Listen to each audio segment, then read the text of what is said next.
আমি মাঝে মধ্যে রাতে ভাত খেতে না চাইলে মা এসে বলে ভাত খেয়ে নে। তখন আমি বলে খাবো না। তখন প্রথমত তেমন কিছু আমাকে বলে না। তখন মা নিজেই খাওয়া দাওয়া শেষ করে অল্প কিছু ভাত নিয়ে আমার কাছে আসে। তখন নিজ হাতে মাখিয়ে বলে ভাত খা। পরে আমি তার দিকে তাকিয়ে হাসি আর আবার বকাঝকাও করি যে আমি এত ভাত খাবো না।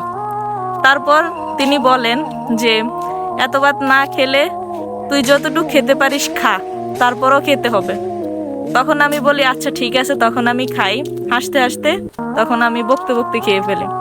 তখন মা বিভিন্ন কথা বলে, কথা বলতে বলতে গুলিয়ে ফেলি আমাকে সবগুলো ভাত খাইয়ে দেয়। খাওয়ার পরে বলে যে এই ভাতগুলো কে খেয়েছে। এখন বলেন এই মাকে ছাড়া কিভাবে যে এই দুনিয়াতে থাকি, কিভাবে যে তাকে ছাড়া আমরা বাঁচি। 옥들이 시인이 저기 너도